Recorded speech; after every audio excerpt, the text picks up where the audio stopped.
بسم اللہ الرحمن الرحیم نحمدہ ونصلی علی رسولہ الکریم اما بعد۔ سورہ نساء اور سورہ نساء کی آیت نمبر 82 سے 82 سے انشاءاللہ مفہوم بیان کیا جائے گا۔ اعوذ باللہ من الشیطان الرجیم، بسم اللہ الرحمن الرحیم۔ افلا يتدبرون القرآن ولو كان من عند غير الله لوجدوا فيه اختلافا كثيرا۔ اللہ فرماتے ہیں افلا يتدبرون القرآن، کیا یہ لوگ قرآن میں غور و فکر سے کام نہیں لیتے؟ ولو كان، اگر ہوتا، من عند غیر اللہ، اللہ کے ہاں کوئی اور، کسی اور طرف، یعنی اللہ کے سوا کسی اور طرف سے ہوتا یہ قرآن، تو لوجدوا فیہ اختلافا کثیرا، تو اس میں بکثرت اختلافات پائے جاتے ہیں۔ یوں تو انسان کی کوئی کاوش کمزوریوں سے پاک نہیں ہو سکتی، ظاہر ہے انسان کمزور ہے، لہذا انسان کی کتابوں میں تضاد اور اختلافات پائے جاتے ہیں۔ لیکن اگر کوئی شخص اپنی کسی کتاب کے بارے میں یہ جھوٹا دعویٰ کرے کہ اللہ کی کتاب ہے، اس میں یقیناً تضادات اور اختلافات ہوں گے۔ جن لوگوں نے پچھلے انبیاء کرام کی کتابوں میں تحریفات کی ہیں، ان کی وجہ سے ان کی کتابوں میں جو تضادات پیدا ہوئے، اس کی واضح دلیل ہے۔ یہ ان کی تفصیل دیکھنی ہو تو حضرت مولانا رحمۃ اللہ کرانوی رحمۃ اللہ علیہ کی کتاب اظہار الحق کا مطالعہ کیا جائے، اور اس کا اردو ترجمہ بائبل سے قرآن تک کے نام سے یہ شائع ہوا ہے۔ اس میں دیکھیں کہ جو پہلی کتابیں ہیں اس میں کتنی تحریفات کی گئی ہیں، اور ہر ایک نے اپنی مرضی سے تحریفات کی ہیں، تو اس کے نتیجہ یہ ہوا کہ پھر اس میں مختلف قسم کے اختلافات ہیں، تضادات ہیں۔ تو بہرحال وَإِذَا جَاءَهُمْ أَمْرٌ مِّنَ الْأَمْنِ أَوِ الْخَوْفِ إِذْ أَذَاعُوا بِهِ، اور جب ان کو کوئی خبر پہنچتی ہے، یعنی چاہے وہ امن کی ہو یا خوف پیدا کرنے کی ہو، تو یہ لوگ اسے تحقیق کے بغیر اسے پھیلانا شروع کر دیتے ہیں۔ وَلَوْ رُدُّوهُ إِلَى الرَّسُولِ وَإِلَى أُولِي الْأَمْرِ مِنْهُمْ، اور اگر یہ خبر رسول کے پاس یا اصحاب اختیار کے پاس لے جاتے ہیں، لَعَلِمَهُ الَّذِينَ، تو ان میں وہ لوگ جو جانتے ہیں، البتہ وہ حقیقت معلوم کر لیتے ہیں، يَسْتَنبِطُونَهُ مِنْهُمْ، جو ان کھوج لگانے والے ہوتے ہیں تو وہ اس کی یعنی حقیقت معلوم کر لیتے ہیں۔ بعض لوگ مدینہ منورہ میں بلا تحقیق افواہیں پھیلا دیا کرتے تھے، جس سے معاشرے میں بڑا نقصان ہوتا تھا۔ یہ آیت ایسے بے تحقیق افواہوں پر یقین کر لینے اور اسے دوسروں تک پہنچانے کی ممانعت کر رہی ہے کہ کوئی بھی بات، اس کی مزید تفصیل جو ہے سورہ حجرات میں بھی ہے کہ کوئی بندہ بھی آپ کے پاس خبر لے کر آئے، ان جاءکم فاسق بنبأ فتبینوا ان تصیبوا قوما بجہالۃ فتصبحوا علی ما فعلتم نادمین، تو بندہ آپ کے پاس خبر لے کر آئے، اس کی تحقیق کر لو، یہ نہ ہو کہ کسی کو آپ نقصان پہنچا دو، بعد میں پھر آپ کو ندامت کا سامنا کرنا پڑے۔ اور فرمایا کہ وَلَوْلَا فَضْلُ اللَّهِ عَلَيْكُمْ وَرَحْمَتُهُ، اور اگر مسلمانوں پر اللہ کا فضل اور اس کی رحمت تم پر نہ ہوتی تو لَاتَّبَعْتُمُ الشَّيْطَانَ، تو ضرور، البتہ تم ضرور شیطان کی پیروی کرتے، شیطان کے پیچھے لگ جاتے، الا قلیلا، سوائے چند لوگوں کے۔ یعنی یہ لوگ مختلف قسم کی افواہیں پھیلا رہے تھے، مختلف قسم کی خبریں اپنی طرف سے جھوٹی باتیں پھیلا رہے تھے، تو اگر اللہ کا فضل آپ پر نہ ہوتا کہ اللہ نے ان کی یہ بات آپ پر آشکارا کر دی، تو پھر یہ لوگ، آپ تو ظاہر ہے گمراہی میں مبتلا ہو جاتے۔ فقاتل فی سبیل اللہ، لہٰذا اے پیغمبر صلی اللہ علیہ وسلم، پہلے تو صبر کا حکم تھا، درگزر کا حکم تھا، فاعف عنہم واصفح، فاعفوا واصفحوا، درگزر کا اور یعنی معاف کرنے کا حکم تھا۔ اب اللہ تعالیٰ نے حکم فرمایا کہ اب اگر کوئی ایسا بندہ ہے جو دین میں رکاوٹ بن رہا ہے، دین پھیلانے میں رکاوٹ بن رہا ہے، پھر اب آپ ان سے جو ہے نا وہ قتال کرو، جہاد کرو۔ لا تکلف الا نفسک وحرض المؤمنین، آپ پر اپنے سوا کسی اور کی ذمہ داری نہیں،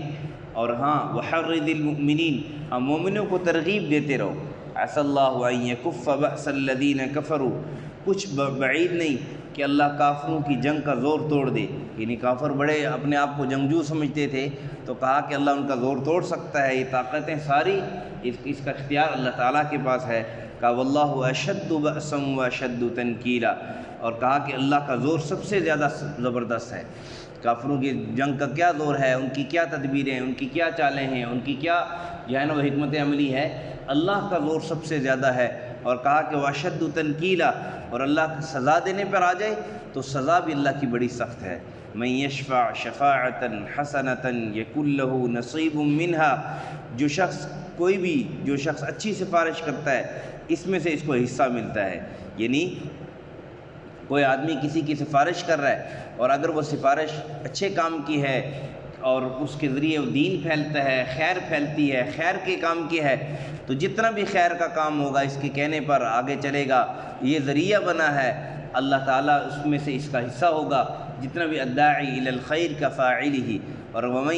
اس کے جو ہے نا وہ اپوزٹ، اس کے مقابلے میں ومن یشفع شفاعۃ سیئۃ یکن لہ کفل منہا، اور جو شخص بری سفارش کرتا ہے تو کہا کہ اس برائی میں سے اس کو حصہ ملتا ہے۔ وکان اللہ علی کل شیء مقیتا، اب اچھا کون اچھی سفارش کر رہا ہے، کون بری سفارش کر رہا ہے؟ کیا یہ کوئی اندھیر نگری ہے کہ بس ٹھیک ہے میں بری سفارش کر کے بھی میں کہوں گا کہ اچھی سفارش ہے؟ کہ ایسی بات نہیں ہے، اللہ ہر چیز پر نظر رکھے ہوا ہے،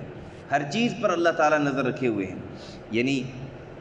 پچھلی آیت میں حضرت صلی اللہ علیہ وسلم کو جو حکم دیا گیا کہ آپ مسلمانوں کو جہاد کی ترغیب دیں، اس کے بعد یہ آیت لا کر اشارہ کر دیا کہ آپ کی ترغیب کے نتیجے میں جو لوگ جہاد کریں گے ان کے ثواب میں آپ بھی شریک ہوں گے، کیونکہ جب بھی کوئی اچھی سفارش کے نتیجے میں کوئی نیک کام کرے تو جو ثواب کام کرنے والے کو ملتا ہے اس میں سفارش کرنے والوں کو بھی حصہ ملے گا۔ اور اسی طرح اگر بری سفارش کے نتیجے میں کوئی غلط کام ہو جائے تو جتنا گناہ غلط کام کرنے والے کو ملے گا،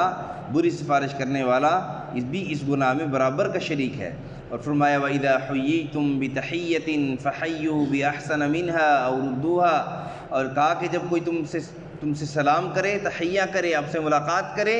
تو کہا کہ آپ بھی اس سے بہتر طریقے سے اس پر سلام کرو، آپ بھی اس سے بہتر طریقے سے اس سے ملاقات کرو۔ اور رُدُّوهَا، یا اگر بہتر نہیں کر سکتے تو کم سے کم جو الفاظ اس نے کہیں انہیں الفاظ کے ساتھ ان کو جو ہے نا اس کے ساتھ تحیہ کرو، یعنی اس کے ساتھ سلام کرو۔ سلام بھی چونکہ اللہ تعالیٰ کے حضور میں ایک سفارش ہے کہ السلام علیکم ورحمۃ اللہ وبرکاتہ، اللہ آپ پر رحمتیں کرے، اللہ کی آپ پر رحمتیں ہوں، برکتیں ہوں۔ تو کہا کہ اس لیے سفارش کا حکم بیان کرنے کے ساتھ ساتھ سلام کا حکم بھی اللہ تعالیٰ نے بیان کر دیا، جس کا حاصل یہ ہے کہ پسندیدہ بات تو یہ ہے کہ جن الفاظ میں کسی شخص نے سلام کیا اس سے بہتر الفاظ میں اس کا جواب دیا جائے۔ مگر مثلا اگر اس نے صرف السلام علیکم کہا تو جواب میں وعلیکم السلام ورحمۃ اللہ کہا جائے، اور اگر اس نے السلام علیکم ورحمۃ اللہ کہا تو جواب میں وعلیکم السلام ورحمۃ اللہ وبرکاتہ کہا جائے۔ لیکن اگر بعینہ ہی اسی الفاظ کے جواب میں، یعنی اس نے السلام علیکم کہا آپ نے وعلیکم السلام کہہ دیا، بعینہ ہی جس الفاظ کے ساتھ اس نے سلام کیا ہے اسی الفاظ کے ساتھ آپ بھی سلام کریں تو کہا کہ اس میں بھی کوئی حرج نہیں ہے۔ فرمایا ان اللہ کان علی کل شیء حسیبا، اللہ تعالیٰ ہر چیز کا حساب رکھنے والا ہے، کس نے کتنی نیکی کا کام کیا ہے، کس نے کتنی برائی کا کام کیا ہے۔ سورہ نبأ میں اللہ نے فرمایا وَكُلَّ شَيْءٍ أَحْصَيْنَاهُ كِتَابًا، ہر چیز ہر کام ہر بات ہم نے اکٹھی بھی کی ہے اور لکھ کر بھی اس کو رکھا ہے، گن کے بھی رکھا ہوا ہے، لکھ کے بھی رکھا ہوا ہے، ہر اعتبار سے، کوالٹی کے اعتبار سے بھی ہم نے جمع کیا ہے کہ کس کوالٹی کے اس نے عمل کیا، کوانٹیٹی کے اعتبار سے بھی ہم نے جمع کیا ہے کہ ہمیں پتہ ہے، ہم نے حساب رکھا ہوا ہے، ریکارڈ رکھا ہوا ہے کہ اس نے کتنی کوانٹیٹی میں نیک عمل کیا ہے۔ فرمایا اللہ لا الہ الا ہو، اللہ وہ ہے کہ اس کے سوا کوئی معبود نہیں۔ لا یجمعنکم الی یوم القیامۃ لا ریب فیہ، اللہ تعالیٰ ضرور آپ لوگوں کو جمع کرے گا، اکٹھا کرے گا قیامت کے دن جس کے آنے میں کوئی شک نہیں۔ اور فرمایا ومن اصدق من اللہ حدیثا، اور کون ہے جو اللہ سے زیادہ بات کا سچا ہو۔ یہ اللہ تعالیٰ نے جتنے دعوے کیے، پیچھے جتنے انعامات بیان کیے کہ مسلمانوں پر اللہ کا فضل ہے، جو کوئی اچھی سفارش کرے گا، اچھا کام کرے گا، اس اچھے کام میں اس کا برابر حصہ ہوگا، جو کوئی بری سفارش کرے گا اس کے نتیجے میں برا کام ہوگا، اس برے کام میں اس کا برابر حصہ ہوگا۔ فرمایا کہ وکان اللہ علی کل شیء مقیتا، اور اللہ تعالیٰ ہر چیز پر نظر رکھے ہوئے ہے۔ اور پھر تحیہ کے اعتبار سے اللہ نے کہا کہ کون اچھا کام کر رہا ہے، کون اچھا سلام کر رہا ہے، اللہ تعالیٰ کے احکامات پر کون اچھے عمل کر رہا ہے، کہا کہ ہر چیز اللہ کو پتہ ہے، اور اس پر جو اللہ نے انعامات کا وعدہ کیا ہے، اللہ اپنی بات میں سچے ہیں۔ ایسا نہیں ہے کہ دنیا کے لوگوں کی طرح انعام کی بات کر کے، دنیا کے لوگوں کی طرح، بعض لوگوں کی طرح میں آپ کے ساتھ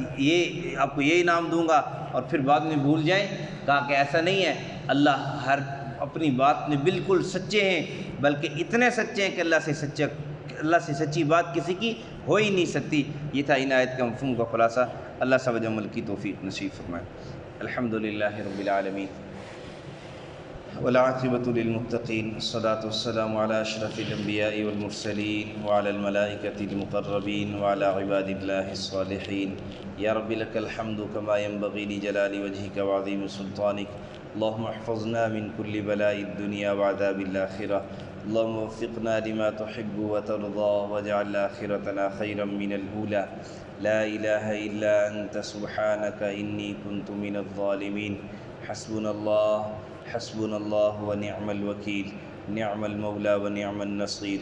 صلی اللہ علی النبی الکریم محمد وعلی آلہ واصحابہ اجمعین۔